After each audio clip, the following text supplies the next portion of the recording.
नमस्कार and good morning. I am Monika Nama. आज हम बीएसटीसी फर्स्ट ईयर का 4th पेपर पढ़ रहे हैं, भाषा संज्ञान और समाज पाठ्यचर्या के संदर्भ में। टॉपिक यूनिट हमारा सेकंड है और टॉपिक है भाषा के प्रकार। भाषा के प्रकार मैंने आपको पहले भी पढ़ा दिए कि भाषा के कौन कौन से प्रकार हैं, इससे आप परिचित हो। फिर भी एक डायग्राम के थ्रू देख लीजिए भाषा के प्रकार। भाषा के प्रकार, भाषा के 3 प्रकार होते हैं। कितने प्रकार होते हैं? 3 प्रकार होते हैं। मौखिक भाषा, मौखिक भाषा, लिखित भाषा, मौखिक भाषा, लिखित भाषा और सांकेतिक भाषा। और कौन सी होती है? सांकेतिक भाषा। मौखिक भाषा, लिखित भाषा और सांकेतिक भाषा, ये 3 टाइप ऑफ लैंग्वेज, यानी कि भाषा के 3 प्रकार होते हैं। इन दोनों के बारे में, इन तीनों के बारे में आपको पढ़ा चुकी हूँ, लेकिन फिर भी विस्तृत रूप से या विस्तारित रूप से हम मौखिक भाषा और लिखित भाषा के रूप में पढ़ेंगे।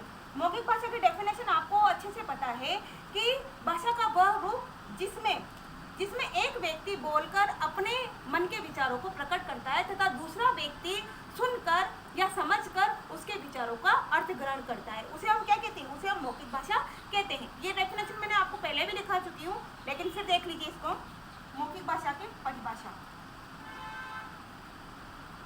मौखिक भाषा, मौखिक भाषा भाषा का वह रूप, भाषा का वह रूप जिसमें एक व्यक्ति अपने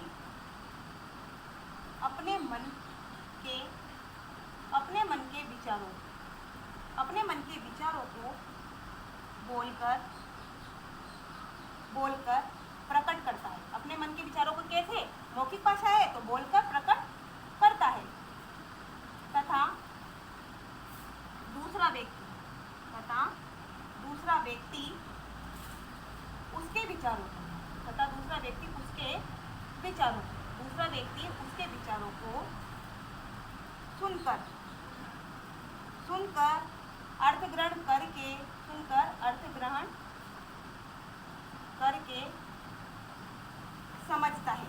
अर्थ ग्रहण करके समझता है।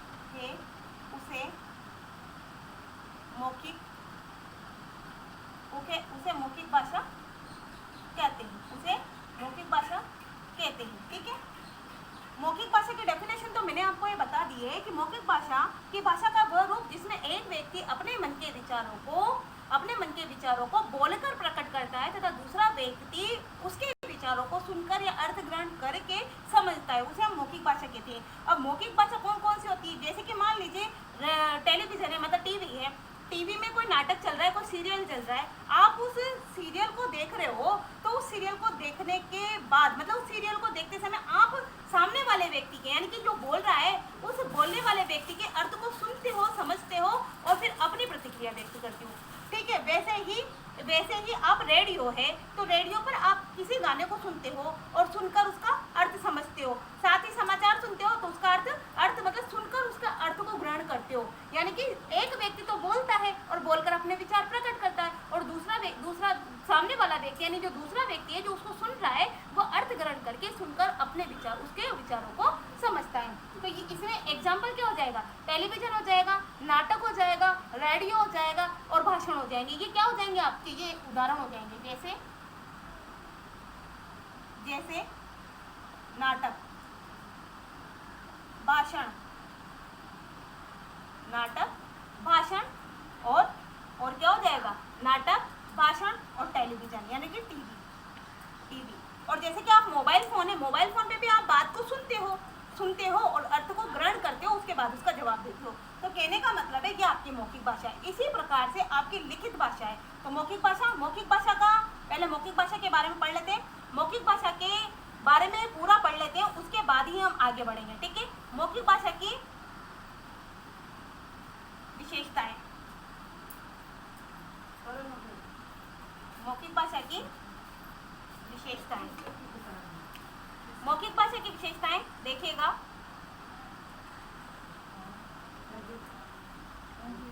मौखिक भाषा की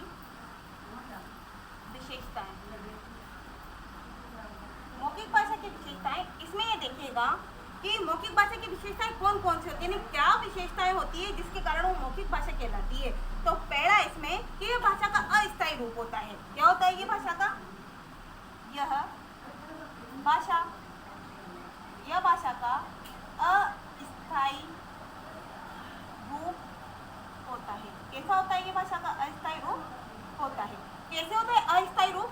इस प्रकार से होता है ये अस्थायी रूप क्योंकि इसको बोलकर उच्चारण किया जाता है। जैसे कि मैं आपको आज पढ़ा रही हूँ और मैं बोलकर आपको पढ़ा रही हूँ, आप मेरे बोलने को यानी कि मेरे मन के विचारों को आप सुनकर और अर्थ ग्रहण करके समझ रहे हो।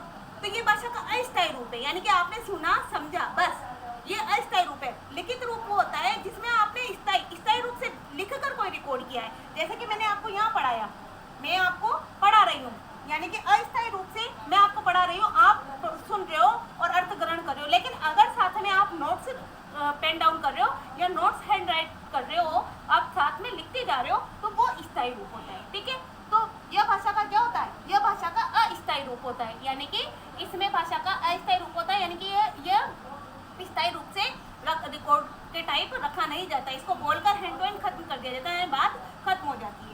ठीक है, सेकंड है उच्चारित होने के साथ ही समाप्त हो जाती है। बिल्कुल सेकंड है इसकी उच्चारित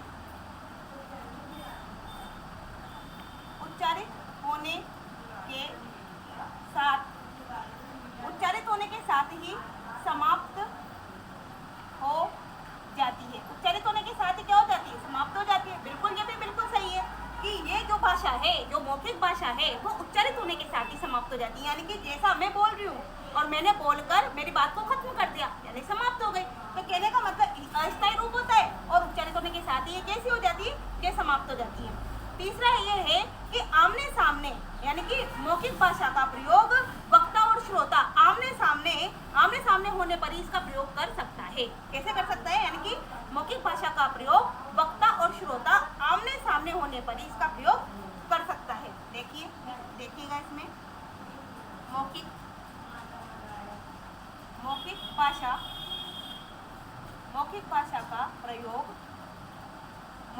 का प्रयोग वक्ता और श्रोता, कौन कौन? वक्ता और श्रोता आमने सामने वक्ता और श्रोता आमने सामने बैठकर या आमने सामने होने पर ही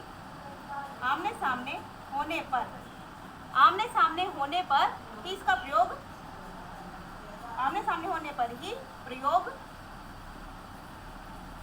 किया जाता है। आमने सामने होने पर ही प्रयोग किया जाता है। कहने का मतलब है कि मौखिक भाषा का प्रयोग वक्ता और श्रोता आमने सामने होने पर ही प्रयोग किया जाता है। बिल्कुल सही है।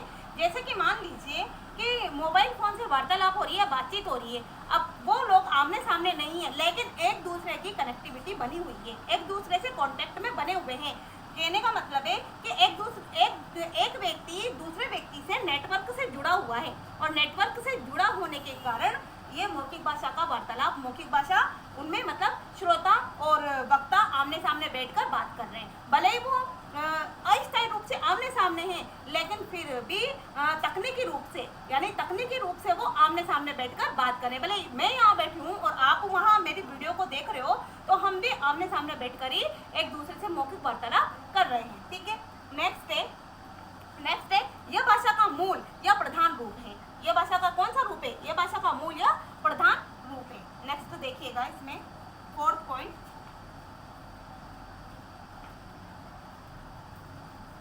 देखिएगा, यह भाषा का मूल या प्रधान रूप है। यह भाषा का मूल या प्रधान रूप होता है। कैसा रूप होता है ये भाषा का? यह भाषा का मूल या प्रधान रूप होता है। मूल या प्रधान रूप क्यों होता है? क्योंकि इसलिए होता है मूल या प्रधान रूप क्योंकि बालक जन्म लेते ही या बालक जब जन्म लेता है और तो वो बड़ा होता है तो मौखिक भाषा सीखता है, ना कि लिखित भाषा। कौन सी भाषा सीखता है? मौखिक भाषा, ना कि वो लिखित भाषा। वो उच्चारण करता है तो मातृभाषा में ही उच्चारण करता है, यानी कि मौखिक भाषा में ही वो बोलना सीखता है। तो यह भाषा का मूल या प्रधान रूप होता है। ठीक है, आधारभूत इकाई ध्वनि है। क्या है? ध्वनि। फिफ्थ, इस रूप से मतलब है मौखिक भाषा से। तो इस रूप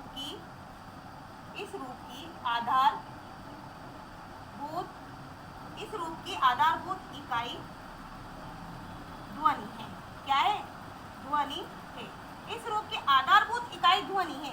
ध्वनि कैसे है? क्योंकि हमारे मुंह से उच्चारित हुए शब्द निकलते हैं।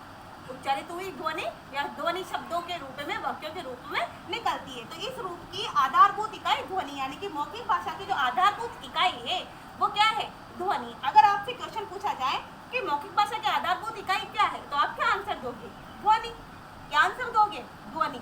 तो और विभिन्न ध्वनियों के संयोग से क्या बनते हैं? शब्द बनते हैं। विभिन्न ध्वनियां मिलकर, यानी कि बहुत सारी ध्वनियां मिलकर शब्द बनते हैं, जिसका प्रयोग वाक्य तथा विभिन्न वाक्यों का प्रयोग और वार्तालाप में किया जाता है। ठीक है, तो ये आपका मौखिक भाषा की विशेषताएं कंप्लीट हुआ। कल हम मौखिक भाषा शिक्षण की विधियां पढ़ेंगे। क्या पढ़ेंगे? मौखिक भाषा शिक्षण की विधियां। आज हमने मौखिक भाषा की विशेषताएं पढ़ी है। तो आप इस क्वेश्चन को रटअप कर लीजिए, आप इस क्वेश्चन को देख लीजिएगा कि मौखिक भाषा की कौन कौन सी विशेषताएं होती है। इसमें आपके 3 छोटे छोटे क्वेश्चन बनते हैं। एक तो यह कि मौखिक भाषा की आधारभूत इकाई किसे कहते हैं? ध्वनि को। एक यह कि भाषा का मूल या प्रधान रूप क्या होता है? भाषा का मूल या प्रधान रूप कौन सी भाषा होती है? तो मौखिक भाषा होती है। 2 क्वेश्चन बने। एक ये भी है कि भाषा के कितने रूप होते हैं? तो भाषा के 3 रूप होते हैं, मौखिक भाषा, लिखित भाषा और सांकेतिक भाषा। नमस्कार एंड धन्यवाद।